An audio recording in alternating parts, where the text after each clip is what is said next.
Hello, and welcome to Slate Money, your guide to the business and finance news of the week. I'm Felix Salmon of Axios with Emily Peck of Axios. Hello. And very excitingly, back on the show for, the 87th time. We can never get enough of him. Ed Lee of the New York Times. Hello. So happy to be here. Welcome back, Ed. We love having you. And we invited you on this show and you said yes. And then in order to just make all the stars align, we forced our colleague Sarah Fisher at Axios to come out with a big scoop about Warner Bros Discovery possibly buying Paramount. So we're going to talk about that because you, of course, are the king of all media insight.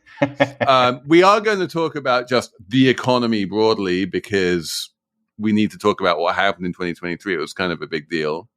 We are going to talk about pedestrian deaths in the United States and why they're rising. If you're going to listen to one Slate Plus segment this year, you should really listen to the Slate Plus segment, which we talk about news organizations and how they make money and whether they can charge OpenAI and the robots to license all of their content. It's all coming up on Slate Money. This episode is brought to you by Splunk. You need to keep operations humming around the clock, but potential disruptions are everywhere. Splunk helps you predict problems and find and fix issues fast so you can reduce risk and ditch downtime. The world's largest enterprises rely on Splunk's unified security and observability platform to become more efficient, resilient, and innovative. With Splunk, you can react quickly, evolve faster, and be ready for anything. Stay ahead of disruptions. Learn more at splunk.com/resilience. This episode is brought to you by Vital Farms. Isn't it bullshit to have to question where your food comes from? At Vital Farms, you can trace your pasture-raised eggs all the way back to the source, the pasture. On the side of each pasture-raised carton of eggs, you'll find the name of the farm where your eggs were laid. And when you look the farm up on their website, you'll get a peek at all the sunshine, fresh air, and open space the hens enjoy. Learn more and find out where to buy them at vitalfarms.com. Vital Farms, keeping it bullshit-free. So, Emily. Yeah. It's Christmas time, more or less. It's the festive holiday season, which doubles in journalistic circles as the look back, look forwards time of year. We here at Slate Money have issues with looking forwards on the grounds that prognosticators are always wrong and who cares about people's predictions. But at least we can take stock and look back at what turns out to have been a pretty good year, would you say?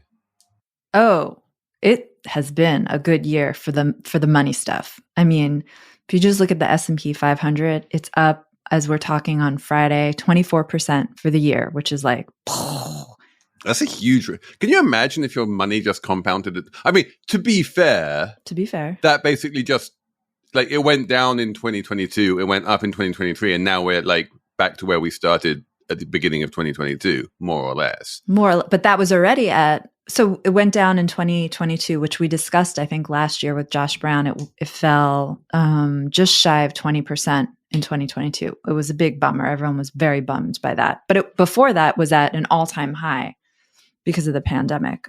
So I think, it's a good return for people. People are very excited. If you invested in the big tech stocks, which they're calling the Magnificent Seven now, so that's it's Facebook, it's Tesla, Apple, Microsoft, Alphabet, Amazon, Nvidia, and Meta/Facebook.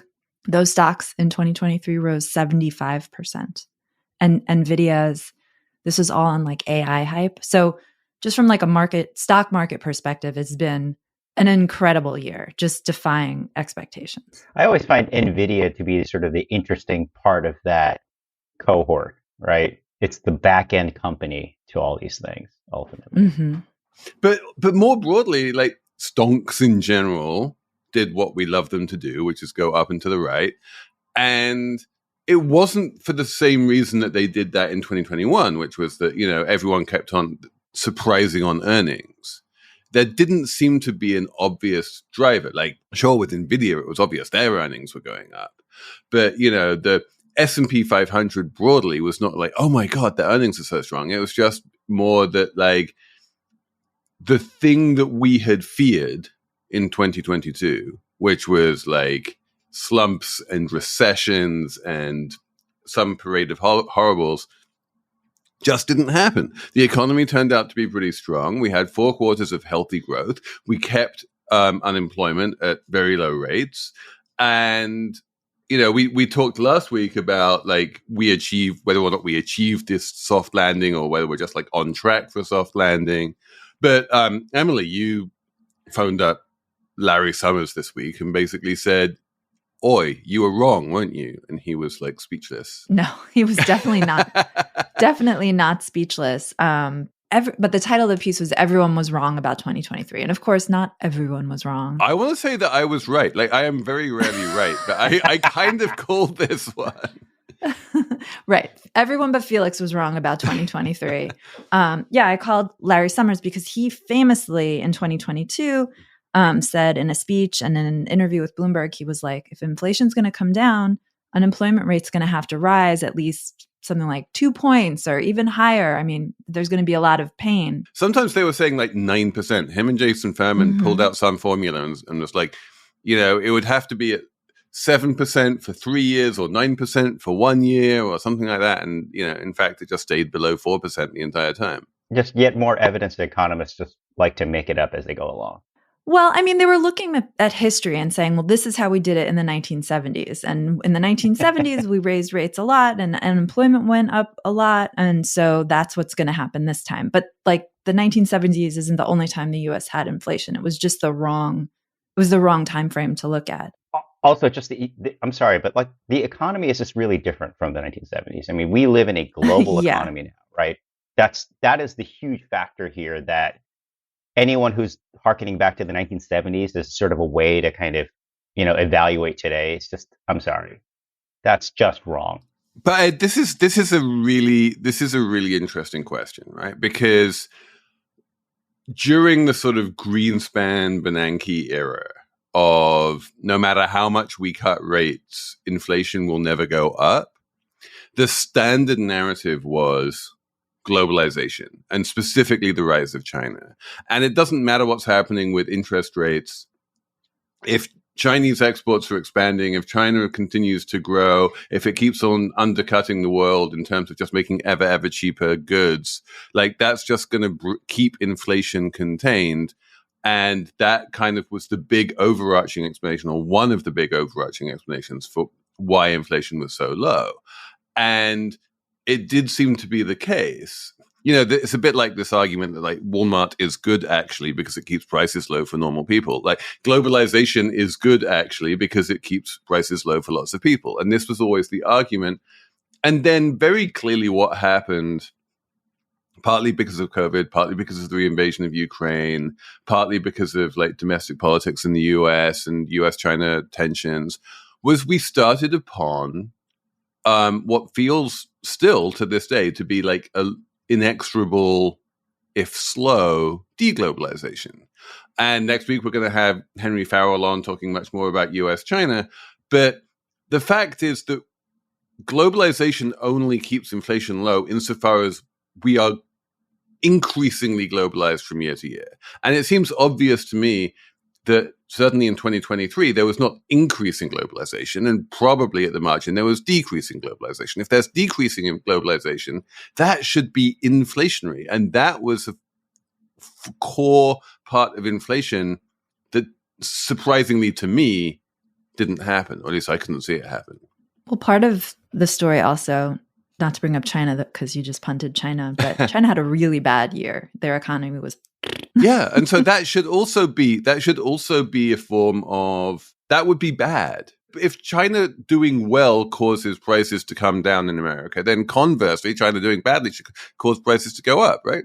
But that's not what happened, though. Prices of goods we're importing from China actually went down. We ran a chart in markets recently. So I don't know what that says about what you're saying, but it's like Chinese prices go down either way, it seems like. No, but I think that's actually what is happening, is that in the sort of grand globalization world where, you know, China is dealing in massive commodities and there's lots of soy and steel and all of this kind of stuff going in and out of China, that form of globalization is decreasing. You know, Australian wine exports to China have gone to zero, that kind of thing.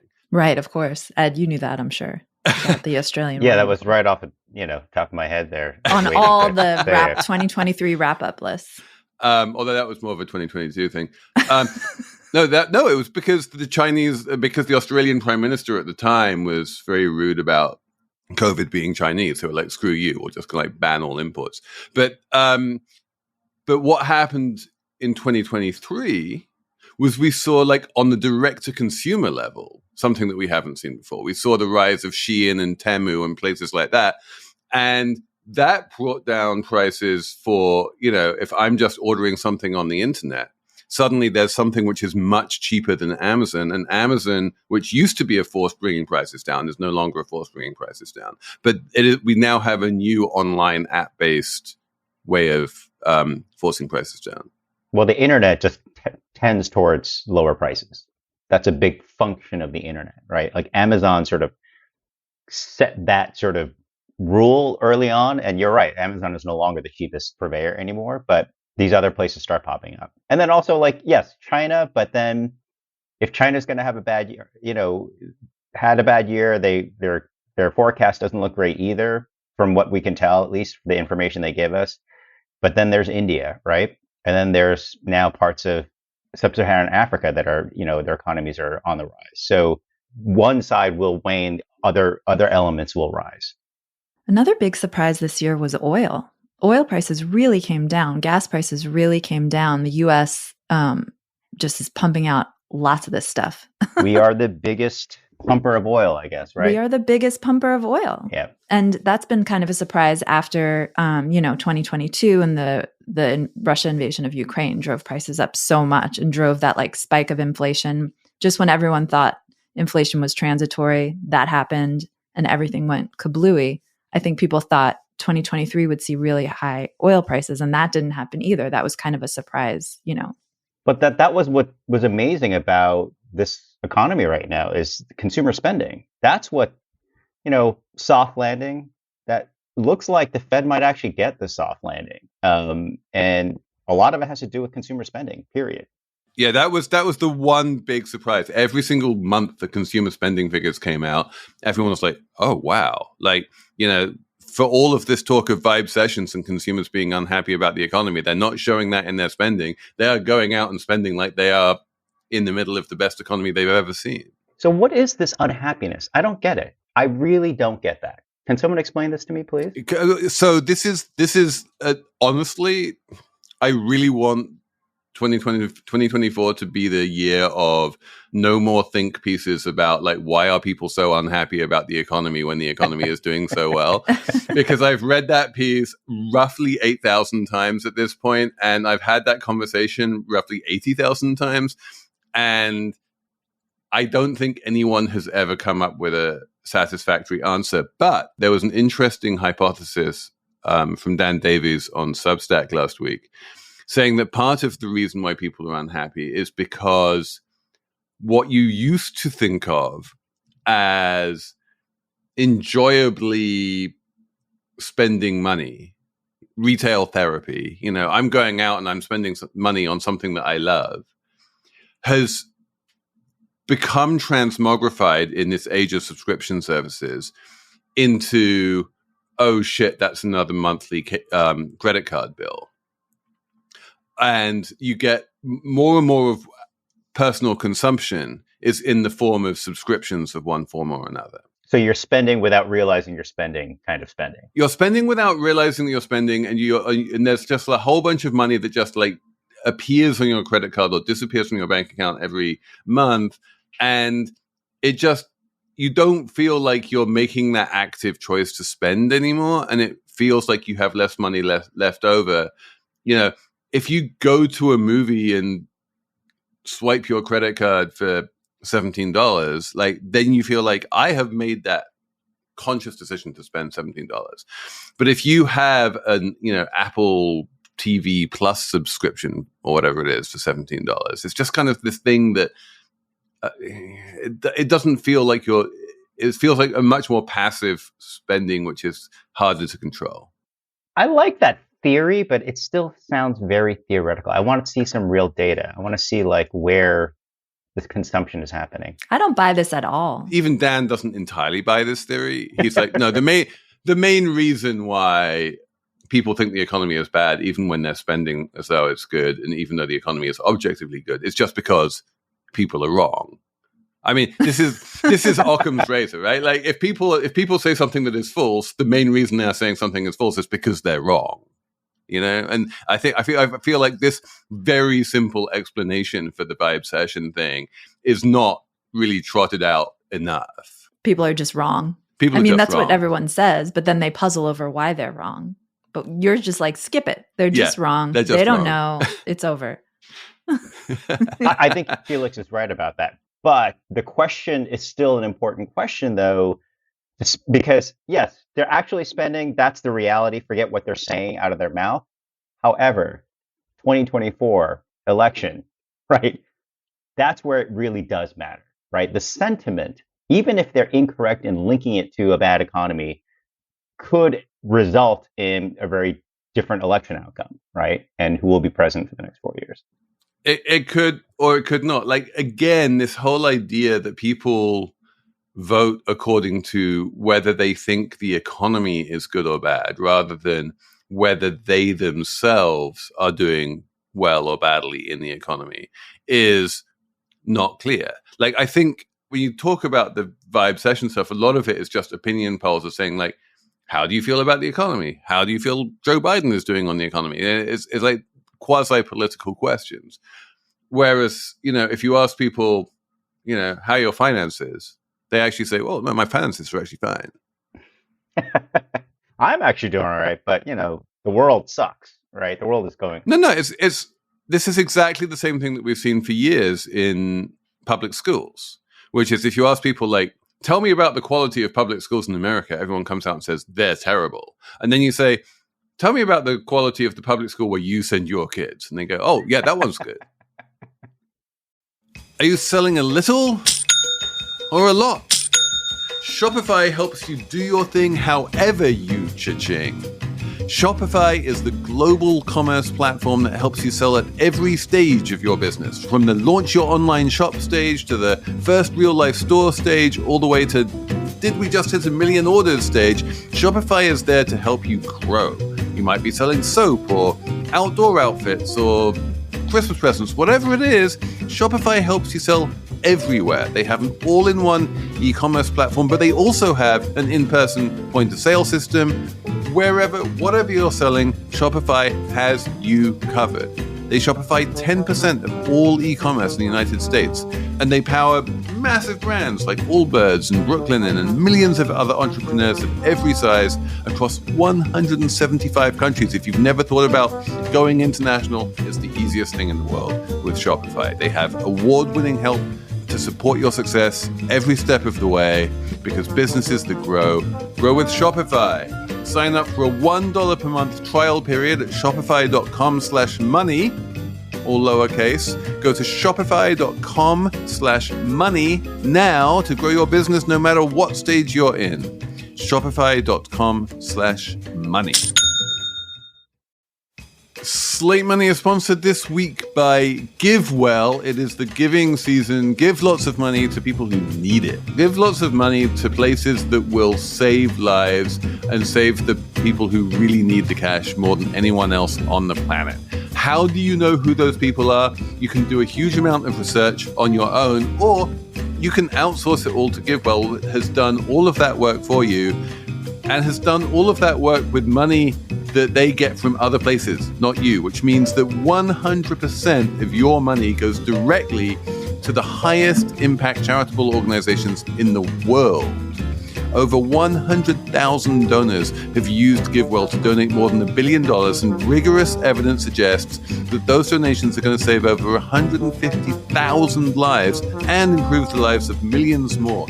You can find all of the research and recommendations on their site. It's all free, so if you want to understand the depth to which they go when they research these organizations. It's incredibly easy, and I would recommend you do it.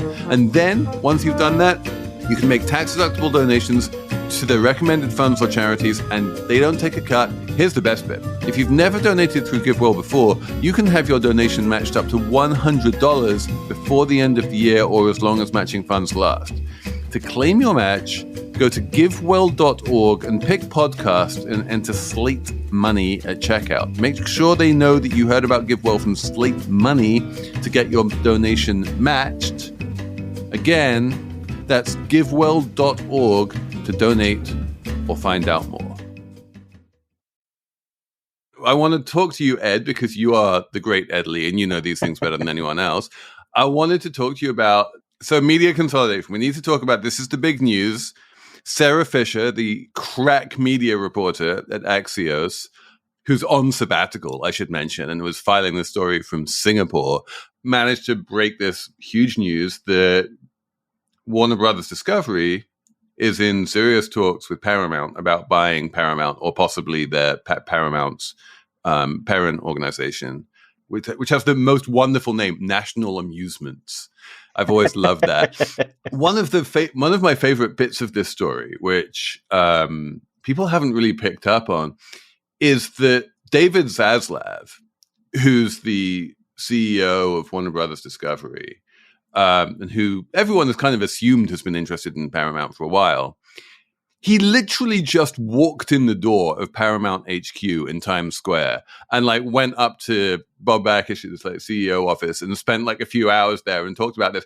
Normally when you are talking about potential mega mergers, these you hear these TikToks about, oh yeah, I invited him over to my house. It was all done in conditions of great secrecy. We met in the lawyer's office. There was this kind of wine involved, or whatever. No, this is just walking in the front door of the HQ, and you're like, that is something you don't see very often. So we should just mention Warner Brothers Discovery. They own Max, HBO, a host of the Discovery Channel, a lot of low rent cable channels. Also CNN, Dr. Pimple Popper. Yeah. And Paramount is this storied movie studio, but also owns CBS. So those are the companies, and CBS, Comedy Central, I think, a lot of cable channels too. MTV. A lot of cable networks no one watches anymore. Yeah, that no one watches anymore, but still make money, I think, a little bit. They're still EBITDA. Yeah, absolutely. They're still EBITDA. That's the game. So this would be a big deal. This would be CNN and CBS getting married if they got together. Yeah, and I've seen reports that they've been kind of dating for a while, that CNN and CBS have been cooperating on various news reports for years now. Yeah, no, that there's been sort of news collaboration, right? They've had even JVs over the years where you're sharing services, that kind of thing. Look, first of all, kudos to Sarah. It was a great piece of breaking news. Stocks moved on it. Both stocks moved on it. If you were reading her early on and you are a big hedgy, you might have made some money on that trade either way. So kudos to her, absolutely. I don't think this deal is real in any sense. I don't think it's going to happen. I think David Zaslav is kidding himself if he thinks this is going to be, Look, it comes down to Sherry Redstone, who is the controlling owner of National Amusements, which controls Paramount, Viacom, CBS, all those companies. From what I understand in the reporting, and this was, I think, reported in the Journal, Zaslav was essentially offering paper, right? Let's do a stock deal, right? He doesn't have any more cash, right? Warner Brothers has something like, $40+ billion in leverage, right? Their free cash flow is something like $5 billion, right? That's just barely enough of a ratio to kind of maintain. He's not going to take on more debt to buy, more cash debt to buy a whole nother business. It's $10, $11, $12 billion.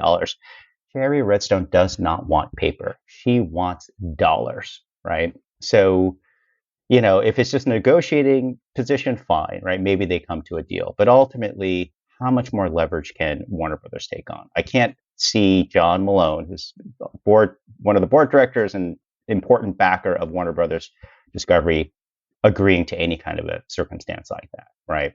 But like, so this is where I always like struggle a little bit with M&A deals, especially when Warner Brothers Discovery would be paying in stock, and its stock is pretty cheap right now. It's been going down and to the right for a while, and it went down and to the right even more after Sarah published that story. Not a good sign. Like, if Shari Redstone gets a fuck ton of Warner Brothers Discovery stock, she can convert that into cash on this magical stock to cash conversion mechanism we have called the stock market.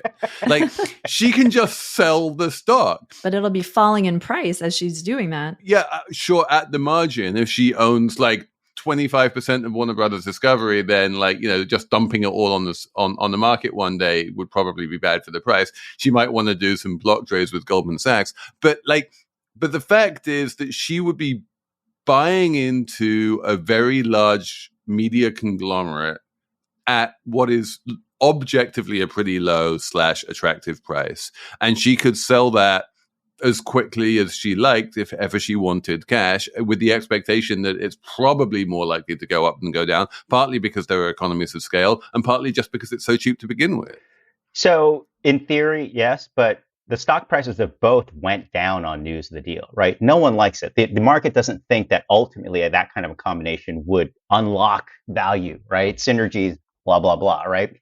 The only thing in favor of Warner Brothers, of Zaslav, is the only thing Shari wants more than money is the legacy, right? So if she sells to, say, Skydance, right, which is David Ellison's studio that my colleague Ben Mullen has reported that, as of others, they're offering essentially cash, right? That is still preferred to her. The difference, however, is would she want Skydance money or Warner Brothers stock, right? Warner Brothers stock presents a certain legacy element, preservation that she might prefer, but ultimately I think cash still wins. The only thing better than either of those is Apple money or Netflix money. Both those companies are players in a potential acquisition of Paramount, by the way, according to reporting from Ben Mullen as well. So it's that, I think, is where it gets really, really interesting. So Paramount is a major movie studio, as Emily said. Amazon already went out and bought a minor movie studio, MGM. Apple and Netflix are both very big in movies and love to have, prestige movies like Maestro or May December or whatever.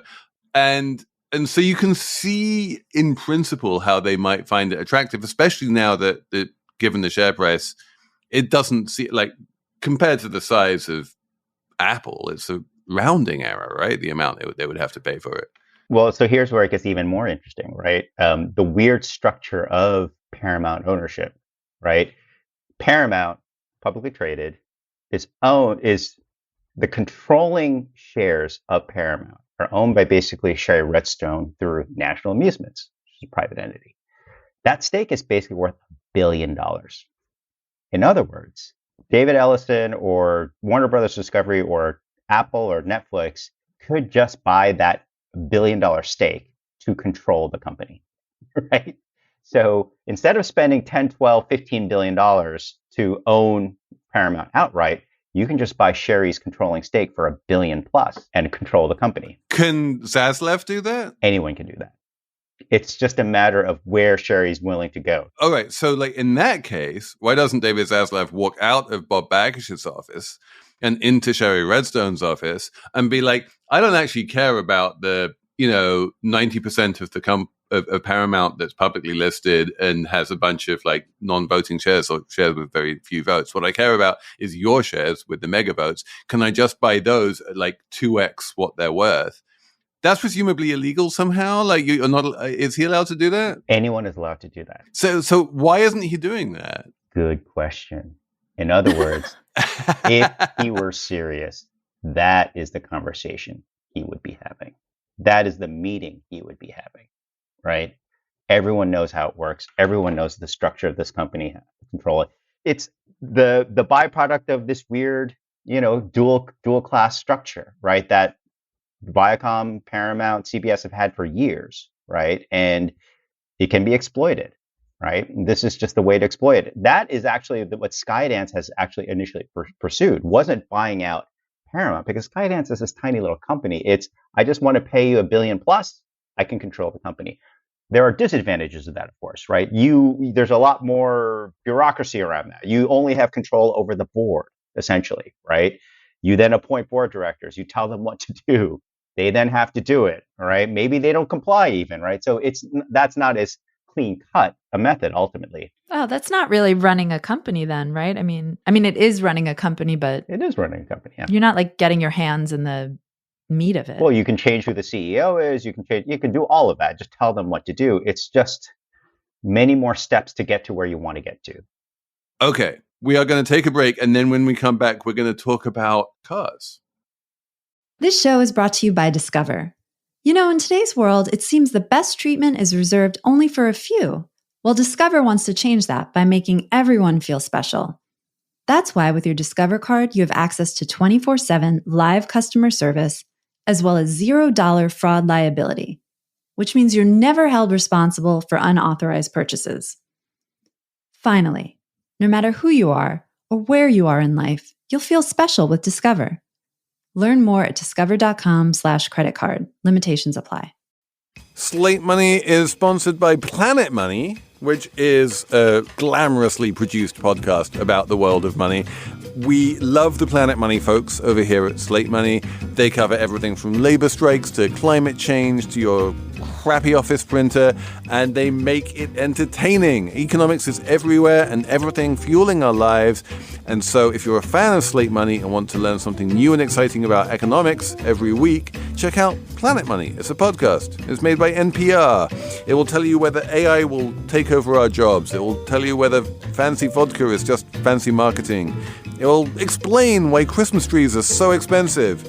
Tune into Planet Money every week for entertaining stories and insights about how money shapes our world. Listen now to Planet Money from NPR, wherever you get your podcasts. When you make a big purchase, like a car or a new mattress, how do you make sure you're making the right choice? You could rely on all the marketing claims in the product's ads, but many people prefer to find an independent resource that's rigorous and trustworthy. GiveWell provides that independent resource for a different kind of purchase, a donation.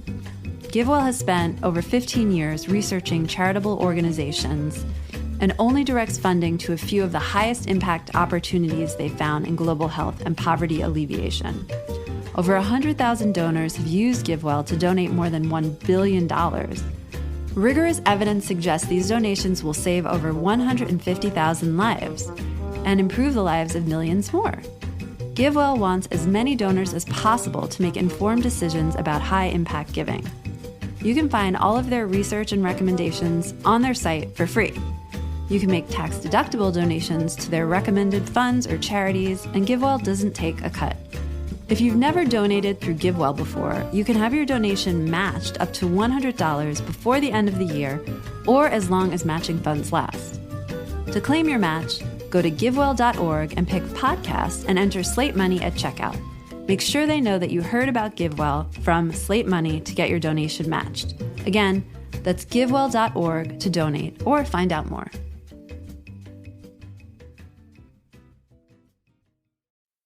Emily. This is a piece that came out in the New York Times a couple of weeks ago by the great Emily Badger. The thesis being that a lot of American pedestrians are dying, unlike pedestrians in other countries. There's been a big up and to the right trend in American pedestrians dying. And specifically, if you're walking down the street in the middle of the day and you get hit by the car, that is no more likely than it was a few years ago. On the other hand, if you're walking down the street at night and you get hit by a car, that is significantly more likely than it was a few years ago. And you're going to tell me all of the potential explanations for this, which have been considered and rejected. Yeah. So it was a great piece from Emily Badger. In 2021, more than 7,300 pedestrians died in America. 3 in 4 died at night between sunset and sunrise.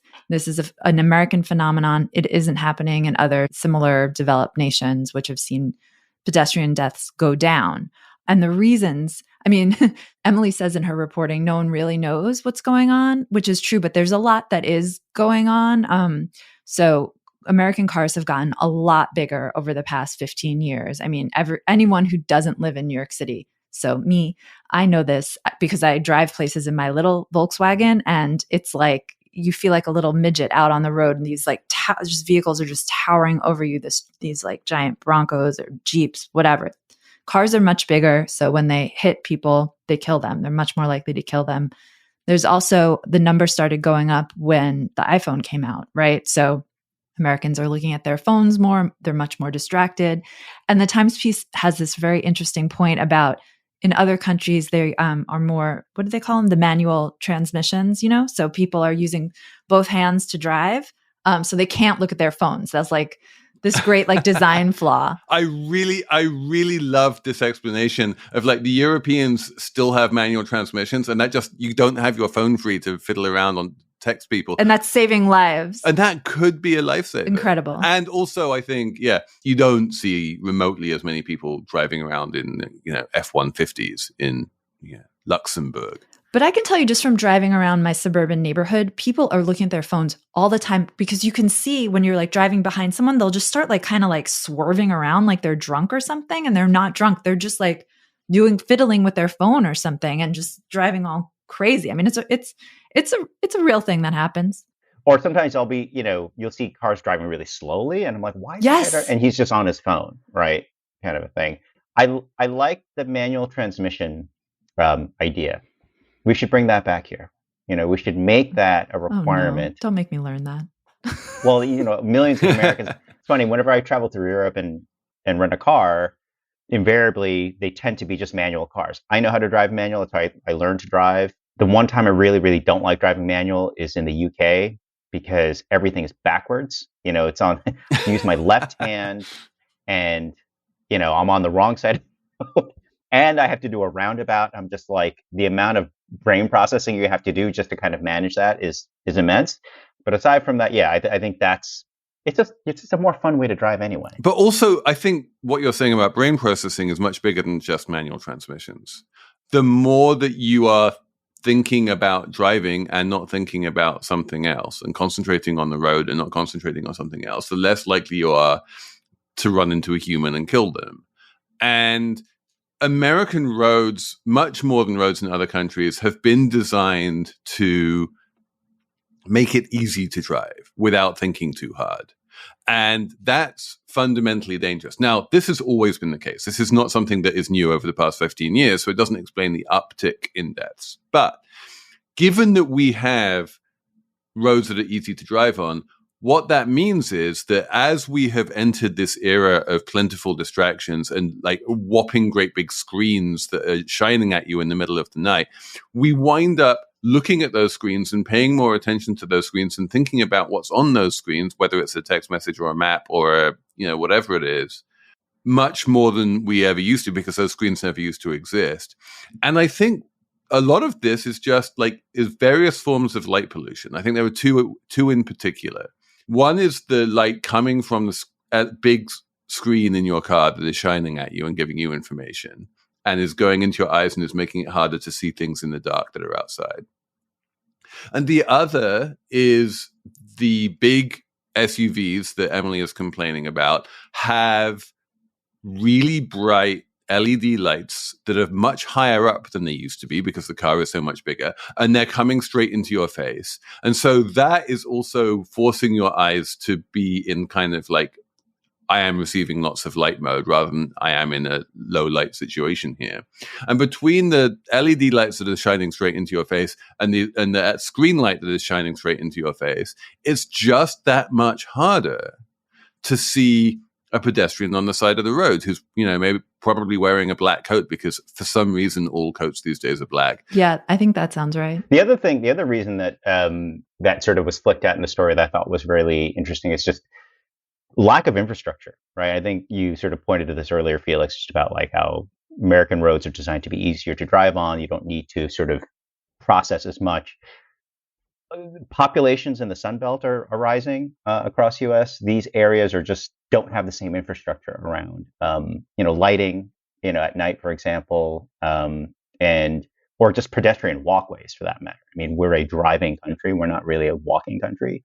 And so I think that's a big part of it. And so, argument for infrastructure bill, et cetera, or more infrastructure spending, period, which is a big part of, what I know Biden's been talking about, but then also Trump when he was in office. So America needs more of those. But it's actually really hard in exurban America for infrastructure spending, even when you have it, to significantly increase pedestrian safety. It's just not a priority for most exurbs. If you're in, Frisco, Texas, and you're building a new highway, you're not actually worried about the people who are walking at night because there are so few of them. But they do exist, and they do get hit, and they do get killed, partly because the roads just aren't built for them. And if we had more infrastructure spending, I just have this feeling we would just wind up building even more roads that aren't built for them. I just listened to this really fantastic episode of Slate What Next TBD, because they're rerunning it over the holidays. It's like an encore episode. And it's this interview with an author, Jesse Singer, who talks about how there are no real accidents on American roads because of the way we've designed American roads. Sort of like what Felix is saying, they're just you're more prone to pedestrian deaths and accidents because even where you have a street where there's lots of stores and things where people are going to want to stop and buy stuff at different places, the street is designed like a highway, sort of like what you were just saying. And there's there aren't very many safe places to even cross or anything like that. So lower income people especially are making these calculations like, how do I cross the street without dying? And it's actually pretty hard. Part of the reason pedestrian deaths are up is because the safety of pedestrians hasn't been focused on by the regulators or the automakers, right? Cars have gotten safer for drivers. They're big tanks. People are driving around in massive tanks, but they haven't optimized the safety for anyone walking around. And there's really it doesn't seem like there's much appetite to do that. All the regulations are focused on are the people inside the car going to die, but not the people outside the car. And it's a real class thing too, because the people walking in these dangerous areas at night on the sides of the roads, as the Times piece mentions, are homeless or they don't have enough money for cars. Yeah, they don't have cars, right. One of the good pieces of pedestrian safety that was mandatorily introduced in the United States a few years ago is that everyone needs rear backup cameras right now. That's a good one. This happened 4 or 5 years ago. And the reason it happened was because people were backing out of their driveways and they were running over their toddlers because they couldn't see them. Yeah. What we need now is front up cameras rather than back up. I mean, that's what your eyes are. Yeah. Your eyes are supposed to do that. Up until recently, it was reasonable to assume that someone driving a car could see directly what was in front of them. But now the cars are so big, there's a huge blind spot in front of you, which is more than big enough to, hide a toddler. It's awful. Just make the cars smaller. It's good for the planet too. It's just that's the thing. It's the whole overarching thing is just that the car industry is just designed around these sort of very single entry point ideas, right? It's just the car and not the landscape, right? Mm-hmm. There just isn't broader thinking about, essentially the infrastructure, right? The landscape, the environment, the system that it's operating in, which is a very American thing, right? We're a nation of individuals. I want what I want. Give me what I want. Don't take things away from me. Yeah, the regulators need to step in. Car companies are going to just do what they do. They're going to make the bigger, profitable things that everyone wants. But then it's up to the regulators to make sure we live in a society, people. It should be safe for people walking around. And stipulated that car design is part of it. There's one other thing that we should mention, which is the way in which poverty in America has moved to the suburbs and the exurbs in a way that it hasn't in other countries. And as Emily, you were saying, a lot of the pedestrians who get killed are homeless or extremely poor and they can't afford cars and so on and so forth. If you're walking home from the bus stop, middle-class people who own their cars don't do that. This is a very American phenomenon, and to a certain extent Canadian. But you don't get this in much of Europe and the other and other rich parts of the world. Like in other rich parts of the world, like they still have the lovely manicured middle class suburbs. Like the poor suburbs and the poor exurbs are, and the way they're growing quite fast because people are getting priced out of the increasingly expensive cities. That is, I'm sure, part of what's going on here. Yeah, I see people. We have like where I live next to the supermarket. There's like a townhouse community that I think is maybe subsidized housing or something, and it's right next to the supermarket. But the way everything is designed, anyone who wants to go from the housing to the supermarket has to walk on the side of a highway where the speed limit is 45 miles an hour, but everyone goes 55. And every time I drive down, I see someone. Not every time, but I often see someone walking to the supermarket, and I'm just like, this is the trend. You know, like when I read the New York Times piece or listened to the What Next episode, I was like, these are the people who are dying because no one put a sidewalk that makes it easier for people to get from point A to point B, which are right next to each other, but no one cared to design it in a way that was pedestrian friendly. Can we have a numbers round? Emily is nodding because she has a number. What's your number, Emily? My number is 28.3 million. Okay. That's the number of Elf on a Shelf dolls and their pets sold globally since 2005. There's a great piece in Bloomberg all about Elf on a Shelf. I don't know. Ed, I'm sure, knows Elf on a Shelf. I don't know if Felix knows. But there are these like little dolls that are elves. They come with a book, and then parents do these like elaborate things where the idea is the elf is, watching the kids and reporting back to Santa during the day. They watch you at night. Oh my God, that's so creepy. So the shelf is in like the kid's bedroom, exactly, watching the kid when the parents aren't, and the kid is like, I can't misbehave because the elf is watching me from its perch on the shelf in my bedroom. And it has the elf doll has these eyes that are like off to the side and very like mischievous and kind of like creepy / sneaky / cute, depending on your point of view, which I guess Felix's point of view is kind of like, ugh. Anyways, they're super popular. The Bloomberg story gets into all the details. There are all these books that come with them now. Parents do these elaborate schemes because the idea is the elf goes away. The elf's there at night, then he goes back to report to Santa. And then so when the kid comes back during the day from school or something, the elf is in like another spot in the house. Maybe the elf is in the fish tank. Some listeners might know what I'm talking about. Fish tank? Mm-hmm. In the fish tank. Or, in a different room in the house, etc. I'm looking at Ed here, and he's like, fish tank? Just trust me, it's happened. So, yeah. Merry Christmas, everyone. Yes, and obviously, we have to partake in that great American tradition of watching Elf. Oh, yes. I love watching that movie. Yeah. So good.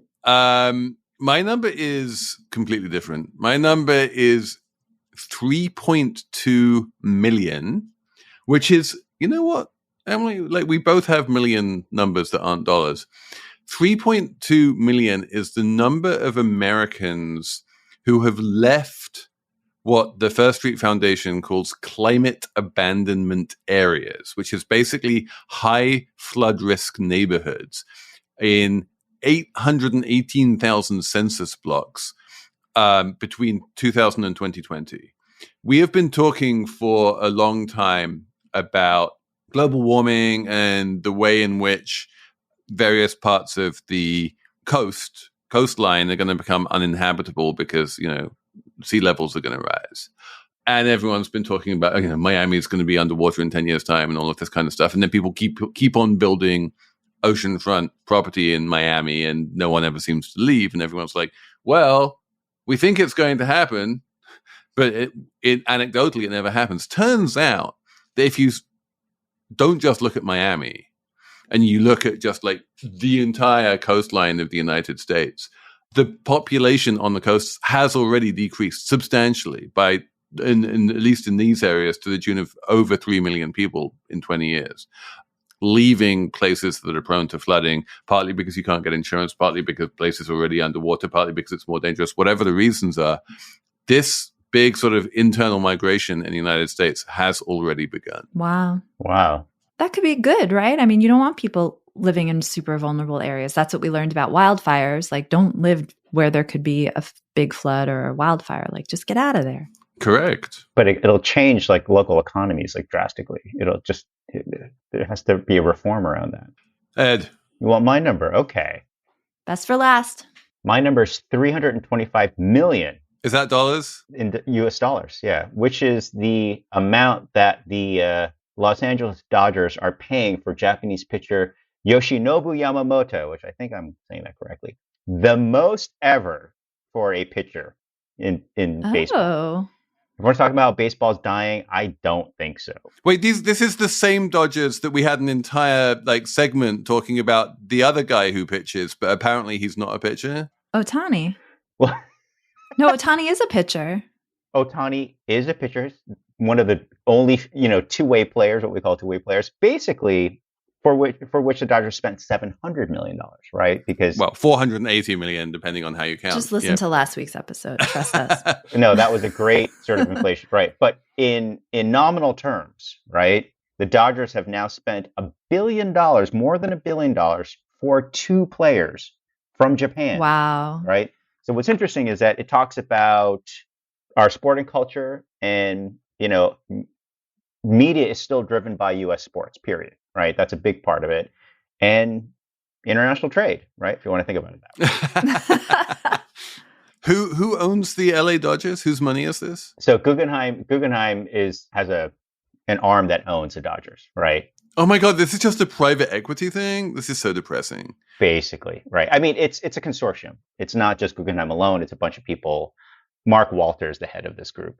And like most sporting outfits, it's usually like a consortium. People, every once in a while, you'll have like a Mark Cuban, right, who owns Stevie Cohen, exactly. But Mark Cuban just sold, right? He is selling for a lot more money. I mean, he, I think, spent something like a few $100 million for the Mavericks, and then now selling it for over $3 billion. His stake, anyway. That's a good return. Oh, yeah, he had made a nice return on that. He also did spend a lot of money to improve that franchise.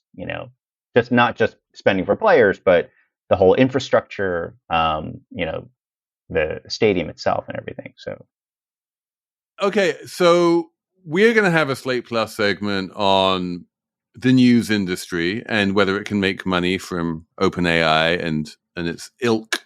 But otherwise, for those of you who aren't Slate Plus members, thanks so much for being with us this year. Thanks so much for all of your amazing emails that you send in to slatemoney@slate.com. We love them. And I hope you have a wonderful Christmas Day if you're a Christmas Day kind of person.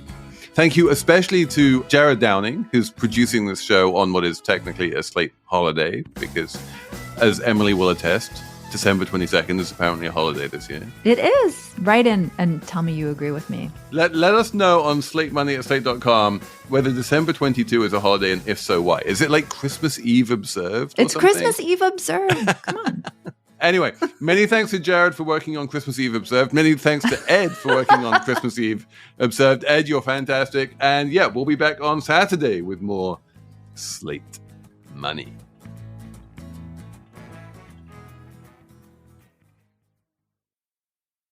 This show is brought to you by Discover. In today's world, it seems the best treatment is reserved only for a few. Well, Discover wants to change that by making everyone feel special. That's why with your Discover card, you have access to 24/7 live customer service, as well as $0 fraud liability, which means you're never held responsible for unauthorized purchases. Finally, no matter who you are or where you are in life, you'll feel special with Discover. Learn more at discover.com/creditcard. Limitations apply. Toyotathon is on, so stop in and get a great deal on an off-road ready RAV4 or spacious Highlander, both with available all-wheel drive. Find out more at buyatoyota.com. Hurry, Toyotathon ends January 2nd. Toyota, let's go places.